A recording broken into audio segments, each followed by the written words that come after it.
experience. Every week, my co-host Melissa Wallace and I will provide you with my team's unique marketing approach to selling homes and share with you our expertise in navigating the home buying process. We value the experience of our agents at Boston Connect Real Estate so much that not only will you hear my perspective on real estate topics, occasionally you will hear the expert thoughts and opinions of our experienced agents at Boston Connect Real Estate. Be a part of our roundtable. If you have any questions during the show, please call 781-837-4900. We love to talk real estate. Follow us on Facebook, Instagram, and wherever you like to listen to podcasts at Talk Real Estate Roundtable. If you would like a one-on-one consultation with me and my team to discuss your real estate needs, you can connect with me at bostonconnect.com or 781-826-8000. Now, sit back, relax, take good notes, and let's talk real estate.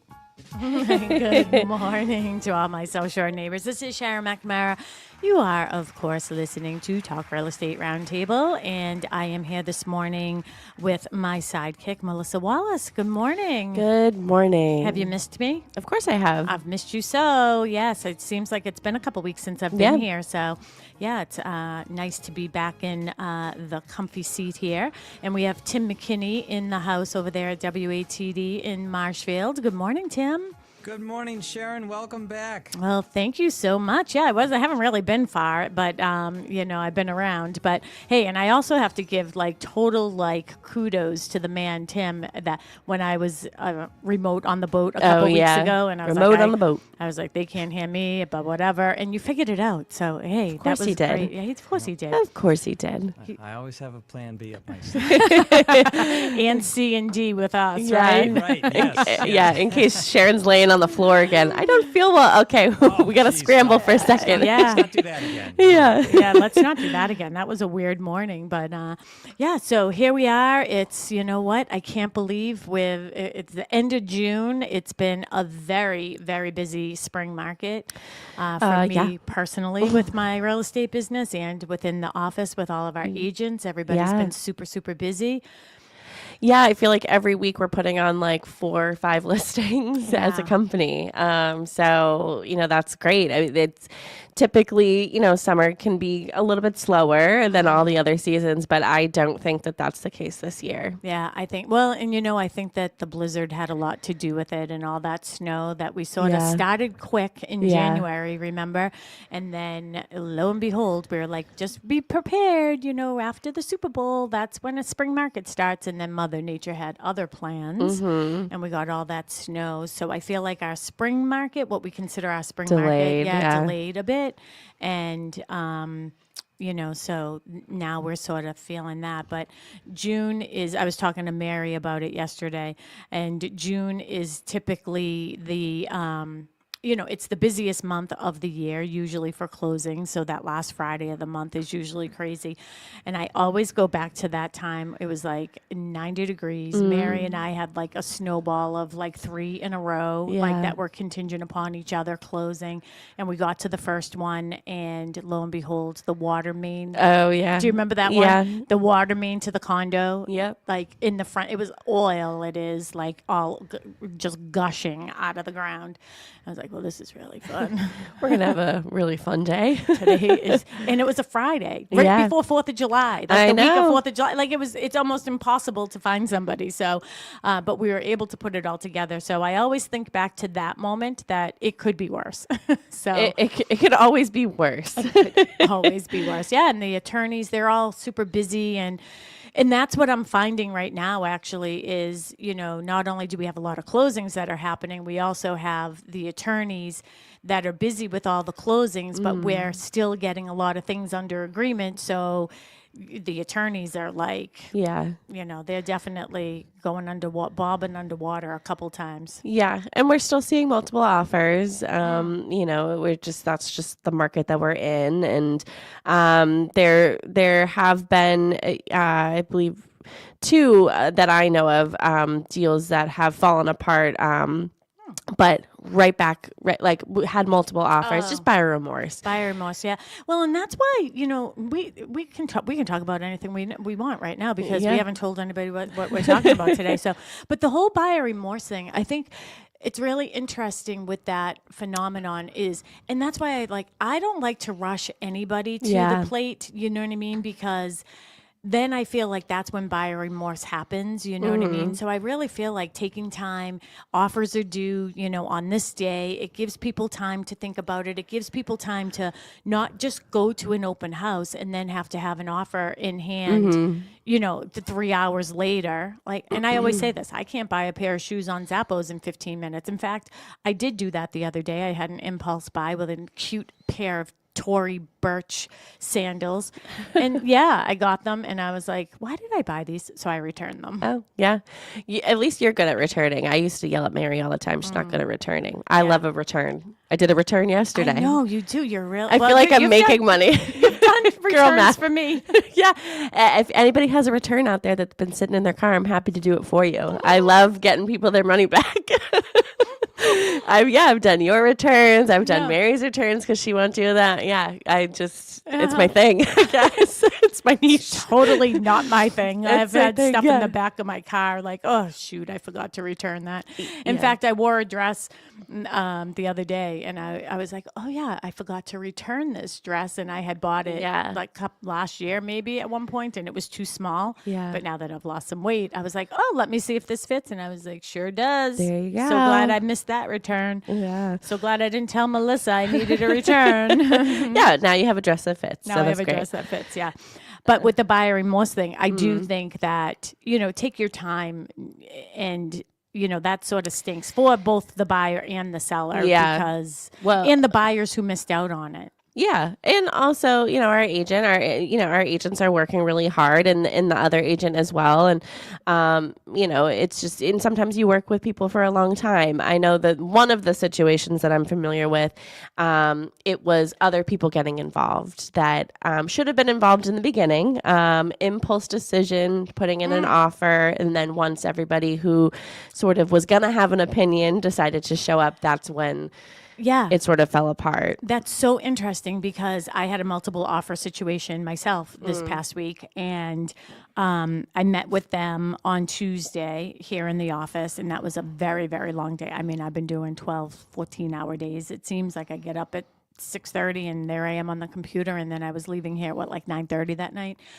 But when we were going through the multiple offers, and you do a really good job of helping me with those cover sheets and the notes and everything else. And did you notice one thing on one of those was the husband had never saw the house. Yeah.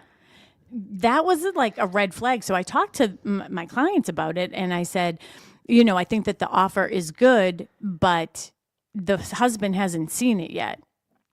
Yeah, which is interesting because, essentially 1, 2, 3, 4, 5 days possibly being able to either get a private showing or go to an open house. Yeah. But people go away on vacation. Your clients were on vacation when rapidly, getting an accepted offer and going on the market. So we understand that and we get that not everybody can show up when they're supposed to. But how did I even know? Oh, I know how I knew about it. Mark was sitting with us. So it was the one where the father, was buying the house for the daughter. And Mark had actually met them for a private showing on Friday while our clients were still on vacation. And I just didn't feel comfortable. So we did accompanied showings. I didn't feel comfortable because, my clients didn't have a chance to put all their personal items away and things like that. So, and I didn't feel comfortable touching some of the stuff. Except for us hiding things. I mean, we're hiding doilies, but I don't when you go into someone's and you see their, they left on vacation, they had jewelry and they had different things out and medicine and stuff like that. And I was more afraid of I just wouldn't know if something was missing, right? So that's why we did the accompanied showings. But Mark was sitting with me that night with them going over all the offers. And he was like, oh, those are the people I met. And I was like, and he's like, the husband wasn't there. I go, what do you mean? And he goes, no, it was just the real estate agent and the girl. The husband wasn't with them, even though both the husband and wife were on the offer. So I did say to my clients, I mean, you have 6 offers we're choosing from, but that could potentially be a buyer's remorse type thing. I Yeah. doubt it. I mean, if the father was buying the house, but whatever. Yeah. I mean, would say I'd take whatever you give me. yeah. I mean, Thank you for the house. financially, the father was purchasing the house, but at the end of the day, not living there. Yeah. So, Yeah. So buyer's remorse. I know of one. One was with Ginny. Ginny's usually listening in. yeah. Who was the other one with? It was a multifamily. Okay. Yeah, it was a multifamily, one of our agents, but had a backup offer right away. Yeah, that's good. Well, and that's the important thing too, Yeah. about that's how we sort of work in the background where probably things that our clients don't see or understand that we're Yeah. doing, that we're always sort of prepared for those moments if something should fall apart. And also when it comes to multifamilies, like usually, it could have been the first multifamily that this person was Yeah. purchasing, and maybe it got a little like, oh gosh, am I going to be able to be a landlord and things like that. So there's other factors that go into that sort of situation. We could do a show on that. We could do a show on that. And they had a backup offer right away, so it was all good. Yeah. Oh, well. It's all working out now. I'm glad to hear that good news. Yeah. And everything does happen for a reason. And I say to Yeah. my clients, you would much rather know that this is falling apart before we get to purchase and sales agreement than Yeah. falling apart the week before you go to, Yeah. the movers are in the driveway. So, yeah. Yeah. All Sorry, I just yawned. No, that's okay. I'm tired. Yeah. Sleepy. Sleepy. So today, what are we talking about? Accepted offer to closing and what happens next? Yeah, we say all the time we take our show from our real life here in real estate, and just some things that have happened recently that we want to sort of highlight and make sure that everyone sort of knows what the process is, and the communication of knowing, okay, what's a fixture and what stays, what goes, what's the process, and each town is actually different. And we've learned that recently with your resales of, every town, whether it's water, sewer, fire, like everybody has their own procedure. You actually just sounded like one of the fire alarms. What? Fire. You could do that for like your next Carbon monoxide. Carbon monoxide detected. Fire. Yeah. I mean, fire is not a funny thing. But No. that's what the smoke but detector. I could be a smoke detector. You could be a smoke I'm detector. smoking. Yes, you are. So yes, and as you say, we do learn from our mistakes, and there's a lot of transition that's going on in my own personal life as well. Now, personal life, like me and Mark life, like not that type of personal life, my personal business life. So, like not being the broker, me being a real estate agent. So, Mary and I are concentrating on new construction together. So we're not so much like a team on resales, other than for certain clients that we're still working together. So Mary and I are going through a little bit of a transition of who's on first, who's on second, all that type of stuff, who's communicating what with who. So yeah, I had a little bit of I guess it would be a dope slap this past week, realizing that maybe I wasn't my best self, maybe. I felt like I was doing a good job. I thought that I was being responsive, but perhaps I could be better. Yeah, I mean, I think we could all be better at everything, and I think everybody could say that. Because I can't make what's wrong right unless I know what's wrong, and that's the frustrating part for me. But I did have a situation, and it literally brought me to tears this week. And that hasn't happened in a very long time. I think it's maybe happened one other time in my career that I've cried over real estate. But I was just upset with myself. I mean, you calmed me down very much so. But I guess, it was me becoming reactive. Like I used to be very reactive, you know what I mean? But I've sort of filtered that back. But I sort of let an agent have it. Yeah. Well, because I just don't think that whatever. Yeah, there's 5 sides to every story, and unfortunately, unless you have a one-on-one sit down with somebody, you don't know their perspective and their side. But again, it could also not be the truth. So. Yeah, well, and that's the thing that I think I learned from this was, so there was a final walkthrough and on one of my listings, and I, the movers, they were moving and they were, packing, and they wanted to get on the road, and I was leaving another appointment. Mary was going to do the final walkthrough, and I was like, no, I'll do it. Like, I'm right up in this area, but it was like really too early. Like, you get there too early and all you are is in the way. Yeah. So honestly, I did one quick errand, and like I had to return something at the UPS store, and I was sort of diddle-daddling a little bit just because I was like, I don't want to get there too early. You would have been an hour early. I would have been We an were on the hour. phone, Yeah. So, I was on the phone with you, and then I was talking to you, and then I was like, oh my gosh, sometimes when you're driving, it's like that muscle memory, and then Yeah. you're like, oh gosh, why am I here? I Yeah. should be here. And like, so I did one of those, got myself all turned around. I was on the phone with you, and I was like, how did I get on Where this am dirt I? road? And I Yeah. stopped, and someone was Ask walking. I somebody. go, does this go all the way through? Like, I don't even know how I got here. So yeah, it was definitely one of those moments of whatever. And the unfortunate part about it is that the buyer's agent was 45 minutes early. Mm-hmm. So I should have just went. Yeah. Like, you know what I mean? And I should have done a better job communicating where I was when I was getting there, but she was supposed to be there at 1, and then I got myself lost. So I got there at like 1:06 or something. But she had been there early. I didn't see a text message from her because I was driving. Yeah. So I don't see them. And anyways, what happened was a conversation between my client and the buyer's agent. In all reality, I feel as if she was in the wrong a bit too. Mm-hmm. She should have never went into that house without me being there Mm-hmm. or Mary being there. Mm-hmm. She should have never started having conversations with my seller, because a lot of things were taken out of context. Mm-hmm. And like, one of the things that she did say was semi-true, but I owned up to it a long time ago. She had reached out to me. I feel like I'm in like confession right now. Thank you, Father Chris. Yeah.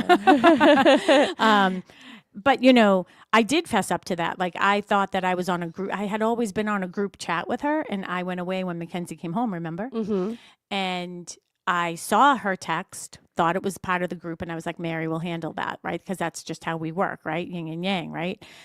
And then she made a comment to my client that I was really difficult to get in touch with. Mm. And that really upset me, because it's true, but why did you take me off a group text? Yeah. Like, I was responding. I was gone one night. Yeah. One night. Yeah. And anyways, I just think it got my client upset. I think, and then when I heard it, I got upset because he told me. I laid into her. Then she told me things. It was just a really big mess. So I wanted to do this show on what happens after, like, when. And, Yeah. and I think there's interpretation of certain things. So you hinted upon one thing, shelving. Yeah. Fixtures. Fixtures. Fixtures. If it's attached to the wall, Mm-hmm. it is a fixture. Mm-hmm. If you don't want it there, buyers, you need to let us know. Yeah. Like, don't assume that it will be gone. Sellers, if you're planning on taking them, you need to let us know. It needs to be excluded. We call that an exclusion. Mhm. Okay. So like my other clients that we were just talking about with multiple offers, I'm taking the hoist and I'm taking a vise because they're attached to, like, one's in the garage and one is in the basement. So I know that those things are going. I made the buyer aware that those are excluded.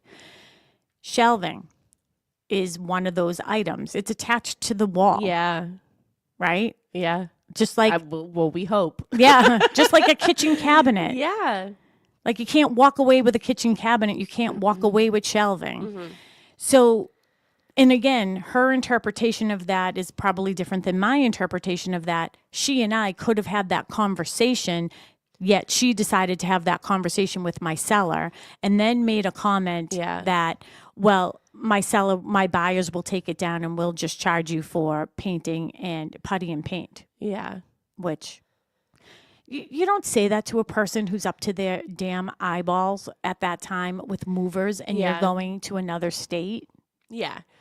It's and I said this to you the day of, it's always closing day, yes, it's very exciting, but it's also very stressful. And, especially for somebody who is moving out of state and sort of that unknown of, getting there. But the urgency to get on the road and your movers are taking longer than anticipated. Yeah. There's a lot of factors in the day that aren't controlled. Yeah. And you don't have control over everything. And that's, I think, frustrating in itself. Especially for somebody who wants everything to go correctly. And if we had a magic wand, we would totally use it. We promise you that. But unfortunately, sometimes, the movers take a little bit longer. Yeah, sometimes things fall through the crack and you don't realize, this is something that stays. But ask the question, too, Yeah.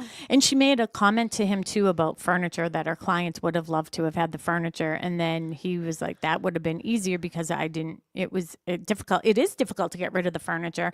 It is. But honestly, like, that was misinterpreted probably but that was the question, by the way, that I missed when I was gone for one day. Well, also, if they would have liked the opportunity to have the furniture or purchase the furniture, why wasn't the question asked more than once? Well, and the other thing is these clients, they could literally teach seller 101 classes. Yeah, they were great. And he is very, very, very organized and very task oriented and very like, this is next, this is next, this is next. And honestly, there was a lot of furniture in that house I wanted to buy. But when I was talking to him, I was sort of picking up, but probably not the right things that, the kids were taking things and other people were like, I just assumed that because there was one piece of furniture I really wanted, but that went to somebody. Yeah. You know what I mean? I did end up with a beautiful bench, though. I'll have to show you pictures. I sent them a video of it last night, and it looks really cute. But, like, again, that's where I'm taking ownership of where I need to get better. And maybe I should have been like, all right, at what point? And here's the other thing, too. We sell houses, not furniture. Right. So for me, it's more important for me to make sure I'm on track with the purchase and sales agreement versus wondering where the couch is going at that very moment. Yeah. But I honestly misinterpreted what was going on at that time. I thought that all the furniture was going to the kids and that there was a couple sporadic little pieces that didn't have a home yet. Yeah, I think, yes, you're following along, making sure the purchase and sales is getting signed and everything is in there and you're making sure that the commitment is met and everything. Also making sure that if a refrigerator is included, that the refrigerator is staying, things like that. It's not necessarily... I think if it had been brought to your attention that this is something that was important to both sides, then certainly I think that it would have been taken care of. Like I said, there's always room for improvement for everybody. And, we just have to learn from situations and bring that knowledge to our next one. So I think moving forward now, maybe being a little bit over what's the word? Not sensitive? No, I'm not talking about that. I'm saying, making sure that people are aware. Okay, when you have, curtains that, if there's screws in the wall, they're staying. You can take the curtain off, but the rods stay. And TV. So the other thing that came up too. And what I'm going to do is, and again, from, and here it is, I'm 24 years in. I train our agents. I'm doing there's a lot of things that I have learned over the years, but there's always room for improvement. Yeah. And I can't make what's wrong right unless I know what's wrong. You know what I mean? So I'm going to make a guide for my seller clients and my buyer clients that just sort of, indicates exactly what is being done. But I also feel like you're teetering on certain things. Like, okay, the shelves are on the wall. Seller doesn't want the shelves on the wall. They're attached to the wall. They would stay on the wall. Yeah. They're attached. It's a fixture. Buyer doesn't want them. Buyer needs to tell us. Yeah. We don't want those. We want the seller to take those down. We want him to patch and we want him to paint. That should be a conversation that you're having with your agent, so your agent can discuss it with the seller's agent. Yeah. You know why? Because the seller can say no. There's too much assumption going on, right? And then the other big one is with TV brackets. Yeah. Okay. This came up here too. So all the TV brackets were left because they are considered a fixture. They Yeah. were attached to the wall. The TV is not. So the TV is it- personal property. It comes with the person who's leaving. Because it's attached to the bracket. It's attached to the bracket. The bracket is attached to the wall. Yeah. What is attached to the wall stays. So you have a chandelier in your foyer or in your dining room. If you want that, make sure that it is excluded in your listing so everybody knows, or switch it out before you go on the market. Oh, do you remember the situation we had several years ago over decorative? Yes. Decorative. So that would be something different. Was it a whale? It was a whale's tail. Yeah. Whale's tail. Like, I don't even know what it does. It was a decoration, and it was attached to the wall with screws. And this was very oceany. It was in Marshfield, oceanside type, vibe. Yeah. The buyer just really wanted it. Yeah. And the seller was like, it's a decoration. I'm taking my decorations. That ended Yeah. up being a thing. Yeah. You have to be really clear about these things. Yeah. So the buyer noticed it was attached to the wall, assumed that it was going to stay. Yeah. It wasn't excluded in the listing, and the seller was like, "No, this is my personal property. I'm taking it. And it was I a purchased gift. it. Oh, it was a gift. So that was a lesson learned. Yeah. You think, and again, shame on me, Sharon, for not being more clear or maybe going through that process with Yeah. the other agent, about, hey, what, and again, is that up to me to say to the buyer's agent, what's your expectation and what we're going to do with these shelves that are fixtures on the wall? Yeah. What are we supposed to do? Go through the room to room and say, what would you like in this room? Yeah, Please put like in your it just offer. doesn't go like that. I mean, so if it is Yeah. attached to the wall, and like you said, with curtains, people will ask me all the time. They'll say, my curtain rods are really expensive. Yeah. Can I take those? And I go, here are your options. One, we can exclude them right now, let people know. But as soon as you take the them screw down. out of the Yeah. wall, you have to repair the hole. Yeah. Some more fixtures just to get on the topic here. So built-in appliances. So a microwave, I would say a microwave over the stove is a Yeah. fixture. Yeah. Ceiling fans, light fixtures, bathroom mirrors attached to the wall, built-in shelves, bookshelves, curtain rods, cabinet hardware. Some people take the cabinet hardware. So I know of a situation that with the cabinet hardware, they had antique they on all of their cabinet doors, and they wanted to take them with them. So they took them with them, but they weren't excluded. So they had no knobs when the buyer came through. Just holes in the cabinet? Just holes in the cabinet. And they were expecting these antique knobs to be there. Mailboxes. Now, come on. That's a fixture. Yeah, Did you I know? think it's weird when people just take their toilet paper roll. if there's some, you know what I mean? Never mind. Please don't take the toilet paper roll when it's an empty house and we're doing an open house. I know. Like, can you leave us some TP? I mean, if the water, I just think, I don't know. It's just weird to me when you couldn't have left half a roll of toilet paper on there, and you're talking about people taking antique knobs off of their things. Yeah. Now that's. Come on. But getting back to mailboxes, I guess I never really thought of it, but some people have really nice, mailbox. I mean, there's a mailbox around the corner from you that, that is, what is that? Like a Yeti? Sasquatch? Yeah, what is that? I have no idea. I don't That get would it. be considered a fixture, so that would need to be excluded. Built-in speakers, smart thermostats as well. Ring doorbells and things like that. Those Yeah. are considered fixtures. So if you want those, you got to exclude them. Yeah. And that's the thing is and every time we're sitting with people, we're like, is there anything going to be excluded? And Yeah. you know what I mean? And people will say, well, what do you mean? I was like, I don't know. Did you get a chandelier from your grandmother? Yeah. You know what I mean? Or something like that. There's a section here for gray areas. So we talked about mounted televisions, TV brackets. The brackets stay. The TV is a personal property, so you take that. Security cameras. So I'm thinking about my house. So I do have exterior cameras, and they're mounted. I would think that they would be fixtures and stay. So if I were to put my house on the market, I would exclude them because I'd want to take them with me. They're expensive. EV chargers. That's interesting because I could understand, like, well, first of all, you can't take it out of the wall, the electric outlet, but I can see that one as a definite goes with you because every car has a different type of EV charger. Yeah. I would say that the only like way that it would be a fixture is if it has its own electrical panel, because some of them have to have their own electrical panel. So I would say that would be considered a fixture. Okay. I don't know if they all do. I'm not really familiar with them, but again, this is gray area. So I would say that this is a question for an attorney. Decorative chandeliers, outdoor play equipment. Yeah. Sheds. Sometimes people are like, can I take my shed? And I go, I'd like to see it. Yeah. Can you pick it up? I mean, no. If you could pick it up, that means it can be blown in the wind. Yeah.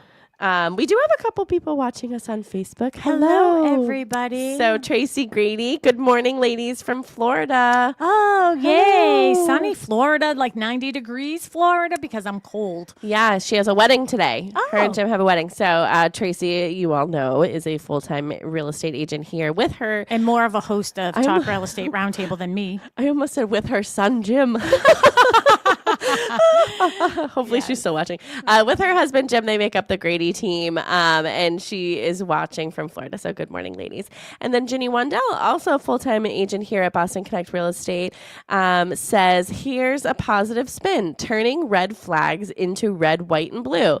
It's been a week, and agents still press on. Part of balancing the business of real estate with the emotions. She really always does have like that. She's like I don't know. She's like my person that like just reels me back in. All right, Ginny, I was having a pity party for myself. Just allow me to do that. Yeah, Ginny, I have to respond to your text message. I'm sorry. But Renee McGee says hi from Oklahoma City. Hello, Oklahoma. Hello, Oklahoma City. Hello. Who was that again, Renee?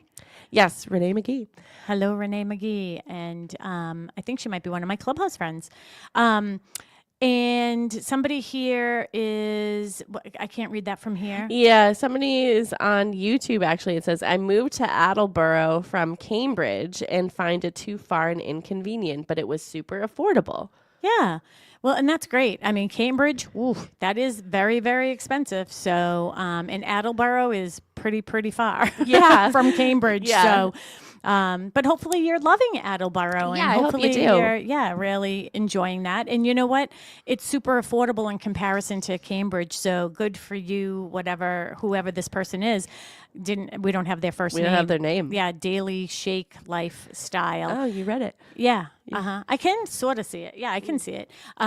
But you know, that to me is like, that's a lifestyle change. You know what I mean? So to live a little bit of a simple life because of the hectic and crazy. I want to go the opposite way, by the way, my Daily Shake lifestyle. We had to go into the city yesterday for Casey. Casey's going to be purchasing something in the city, and the condo that she lives in, and there's something going on with gas lines. So Mark is a plumber, so of course we went in there. We got up early. Friday is the day to travel, my friends, into the city.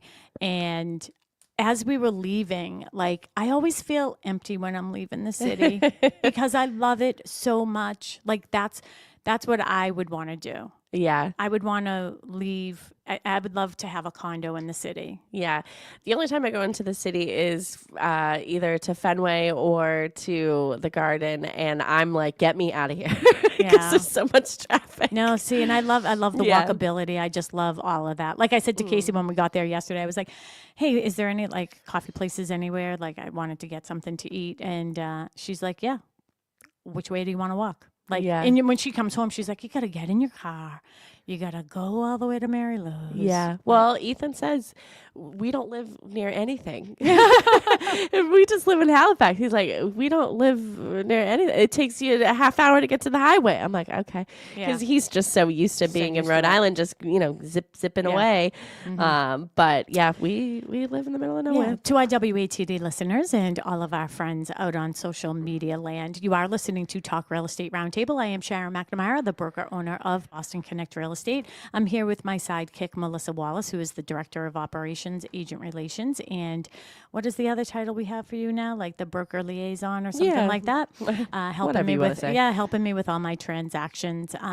If you have any comments about this topic that we're on, about like what are fixtures, what stays, accepted offer to the closing, what happens next, feel free to call. Tim is in studio at WATD in Marshfield, 781-837-4900, 781-837-4900. We haven't had a caller in a long time.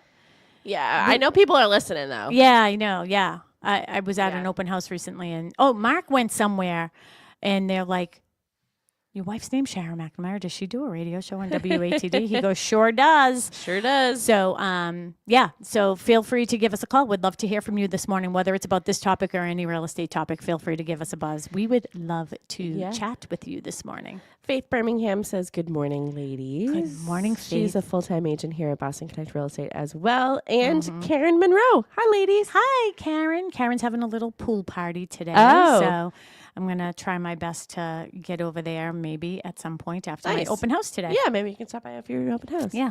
Not too far. Getting back to personal property and fixtures, some examples of personal property would be furniture, patio furniture. Yeah. And, this is what's been happening a lot. And I think it's actually clouding. And maybe it's my own mind. It's like, that's not my gig. Yeah. You know what I mean? It's not my... I'm not going to call it an issue. If I sold televisions, I'd be working at Best Buy. Yeah. Right. But I don't. I work at Boston Connect Real Estate. Or I'd be working at Cardi's Furniture or something like How that. many times do I say to you, I don't work for the town of something, because I've had to talk to somebody and they're just like not very helpful. I loved your conversation. Or I don't work at the post office. Your conversation with one of the towns this past week was like, you're like, she's just mean. She's just mean for no reason. Yeah. You're like, I just don't understand. It's just a simple question, lady. Ma'am. P.S. You're the one with the answer. Like, and P.S. You work there. I don't. I'm just asking a question about the place that you work at. But see, you're starting to get like me though. So now what I say to people is, I'm not questioning you. I'm just asking you a question. Yeah. Well, the conversation started out lovely. She called me back. Oh, I'm just calling you back. Oh, great. Thank you so much for that. Oh, and by the way, I'm like, this is not a friendly conversation. Maybe anyways. She's bipolar or something. Yeah, maybe. Televisions, artwork, grills, lawn equipment. Yeah, see, and snowblower. It's one of those things. If you're selling your house, you might say, hey, there's a lot of things that I'm not bringing to my next home. Yeah. Are these things that the buyers may be interested in? Hey, if you want to leave things behind, I'll ask. If you want to sell them, I'm not coming up with prices. Give me a full list of everything you're selling, and I will pass it. That's what I'm going to do from now on. All right, you want to sell all of this furniture? You want to sell your patio furniture, your grill, your little swing that you have in your yard, whatever it is that you want to sell, you give me one list. Yeah. And then with the prices, and we are happy to pass it on to the buyers. Yeah. But we don't put it in the purchase and sales agreement. We don't, I'm happy to accommodate this relationship and bring it together, but I have to worry about the purchase and sales agreement getting signed, people. I'm not in a state sales person. What are they called? Yeah, state salesperson is what they're called. Well, there you go. Anything else? So again, personal property, you can ask for it. You can ask, as a buyer, you can ask for it. You can ask to purchase things. If you're on my list, I have riding lawnmower, portable generators, things like that. If you're moving into maybe a 55 plus community from, this beautiful colonial, you might not have to take care of your snow removal. You might not have to take care of your lawn. So you don't need those things. So why not try to make some money off of it or, gift it to somebody? Yeah. And as the seller, I think one of the things, because this just happened to me with one of my other buyer clients, they're going to be buying, we found actually the perfect home for them. So I'm super excited for them down in Plymouth. And I know the seller of this property is just moving with family. And he has a really nice, driving lawnmower? Ride on. Yeah, ride on. Ride on. I guess all of them are driving. You drive it across the lawn. That's okay to drive across the lawn, not your car. Not your car, certainly. So it was a ride-on lawnmower. And why is that so difficult for me to say? Yeah, I know. You're like, ride-on lawnmower. He was on a ride-on lawnmower. Well, I started watching the McPhees again, or whatever their name is, the show. Oh, I don't watch that. Yeah, I don't particularly like one of the sons. Oh, Steven. I don't like him. Okay, there we go. I don't know what you're talking about. I don't watch that show. He's sort of cocky. Oh, I love reality TV, and I've realized why. Oh, yeah. Why? Makes me feel normal. Yeah, because you're like, I don't do that. Yeah. That's not my life. Yeah. People really live like that. I don't know. Oh, my gosh. But anyways, my point of that was my client asked me, "Oh, can you ask him if he's going to be selling his lawnmower? Because I would like to purchase it because he doesn't have one where he is." And I was like, happy to do so. Sent a message to the buyer's agent. And again, here's the funny thing about everything that happened to me this week. I'm happy to do it. If you ask me a question, I'm happy to respond. I respond quickly. I went through all my text messages and I was like, anytime anybody asked me a question, I responded except for one little time. And I was away overnight and I thought that Mary took care of it. Whatever. Not her fault, by the way. It was my fault because it wasn't on the group text. I keep on digressing back to that moment. But I did reach out to the buyer's agent, the seller's agent, who is great to work with. And I was like, hey, my client is interested in purchasing the lawnmower if he is selling it. Because a lot of times people are giving things away to the other family members. And the response the next day was, oh, he sold it in the yard sale yesterday or something. But then when we were there, he said he sold it to his someone over on the vineyard or something, his cousin or something. But always, if you have those things, I think it makes sense as a seller to say, let me see if the buyer wants anything first. Yeah. Yeah, I think that's a great idea. Unless it's your kids and your kids need the lawnmower. So, you know what I mean? I guess I would give stuff to my family and friends before the buyer that I don't know. Melissa Clemens, full-time real estate agent here at Boston Connect Real Estate. She's actually going to be covering an open house for the Grady team on 7 Elm Place today. And she said, she's watching us and she said. Which is a great neighborhood. I sold the house next door. Yeah. Brand new construction. Yeah, Melissa, if you have any questions about being a buyer's agent over there, ask Sharon. Yeah, Jay Kennedy is the builder, Kennedy Builders. And they do a really nice job, especially with their finish work. So go see them. She says, when I bought my house, my dad was insisting to the agent that the seller leave all the cute lawn ornaments and whatnot. It was so embarrassing. I was focused on my first home. He just wanted me to get everything and anything just to make the dad deals, LOL. That's funny. He just wanted everything. My question to Melissa Clemens right now is, did you want the lawn ornaments? Well, she put a laughing, crying face, so probably not. Probably not. Thanks for your support, Dad. If you wouldn't mind. Lawn ornaments. Hey, Dad, would you mind just writing me a check rather than fighting for these lawn ornaments? Yeah, but then that's the other thing, too. You get other people involved and people get hyper-focused on the things that aren't necessarily that important. Now, as a real estate agent, Melissa sees what is important and what isn't. And for the most part, people don't want the lawn ornaments to go with the lawn mower. I will say, I during my final walkthrough of my house, we spent the majority of the time in the house, in the kitchen, having a mimosa. Yeah.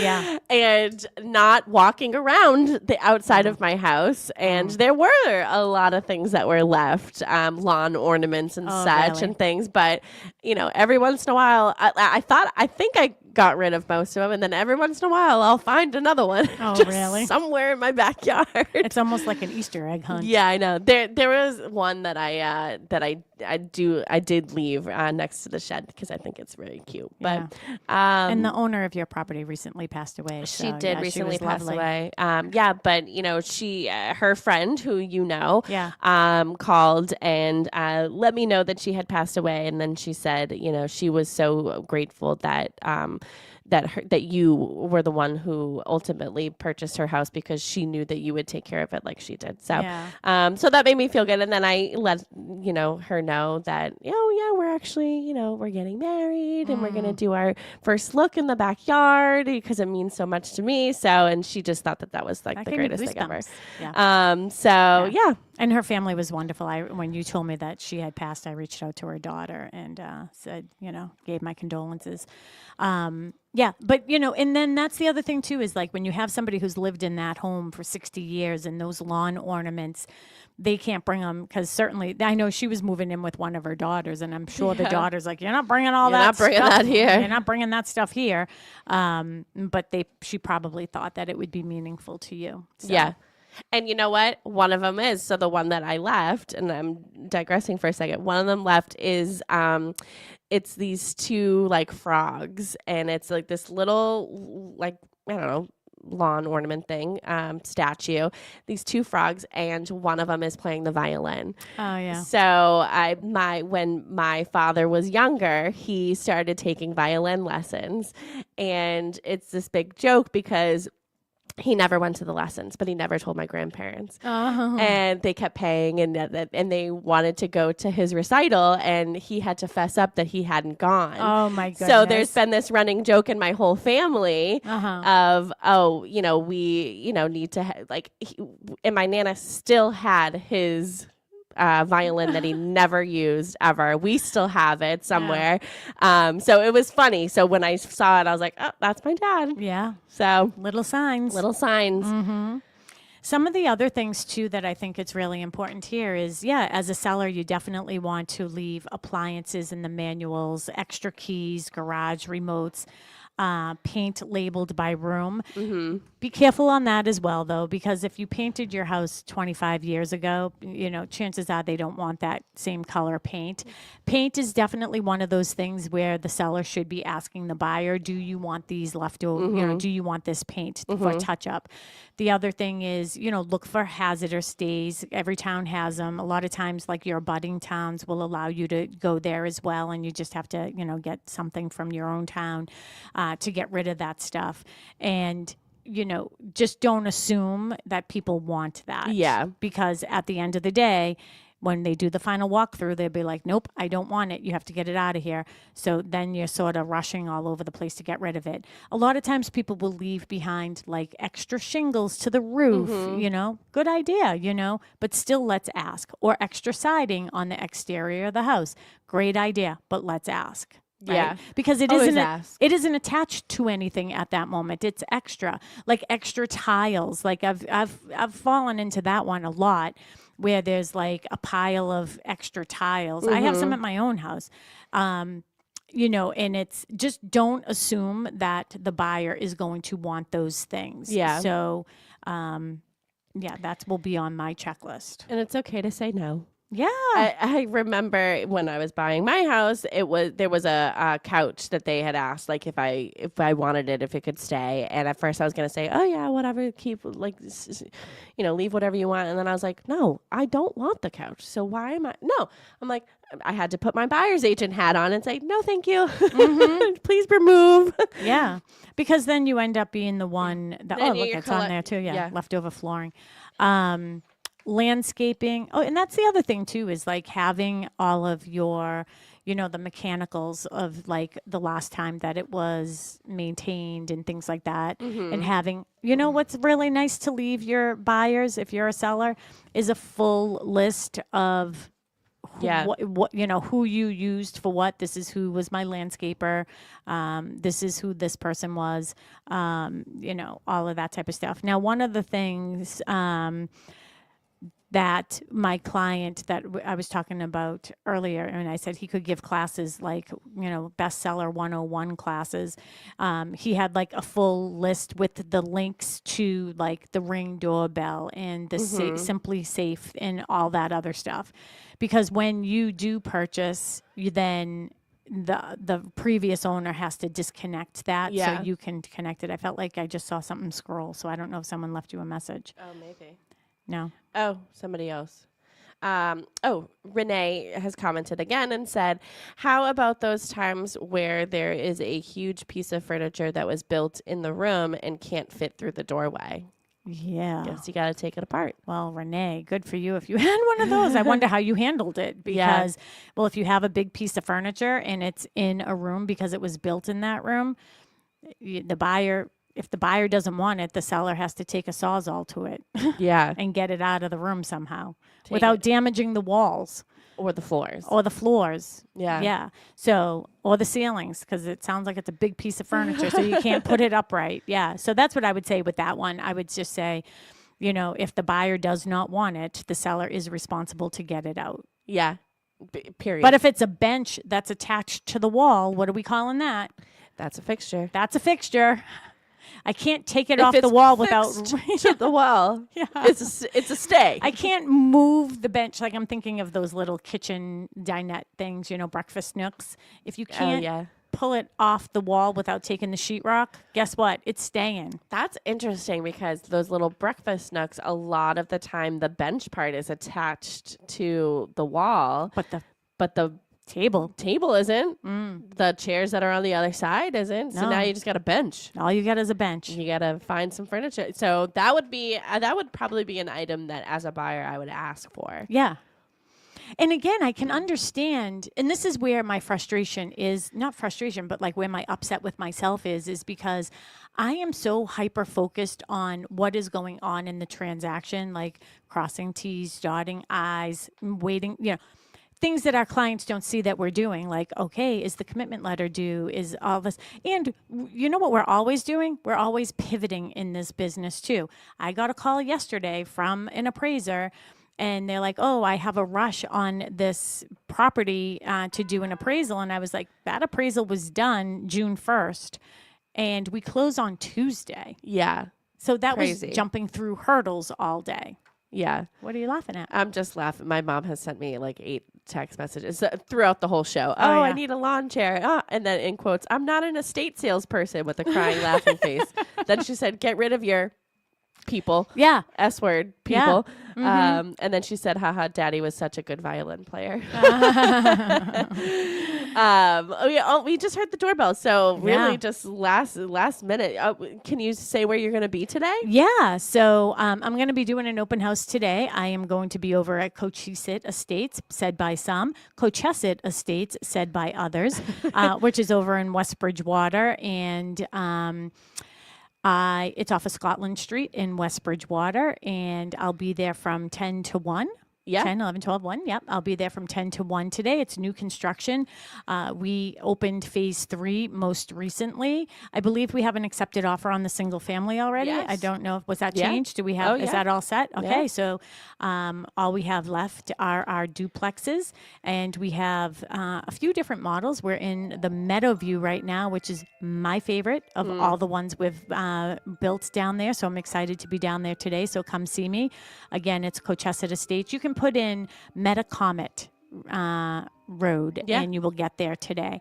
And if you want to see all of our other open houses, follow us on social media. We have a lot going on this weekend. So Boston Connect Real Estate on Facebook and on Instagram, or you can go to bostonconnect.com. Awesome. And go visit all of us. I know you said Melissa Clemens. Yeah, Melissa Clemens is going to be at 7 Elm Place in Hanson. It's new construction. It's beautiful. Yeah, she's going to be there 10 to 12, I think. Okay, perfect. All right. Well, if you have any questions or if you would like some information on your house or your next chapter and your next move, feel free to give me a call. I am a full-time real estate agent, 781-294-4848. And we will see you next week. Perhaps. Oh, no. Nope. Repeat next week. Happy 4th of July, everybody. 4th of July. Happy birthday, America 250. Woo! Bye, Tim. Bye. So let's make the most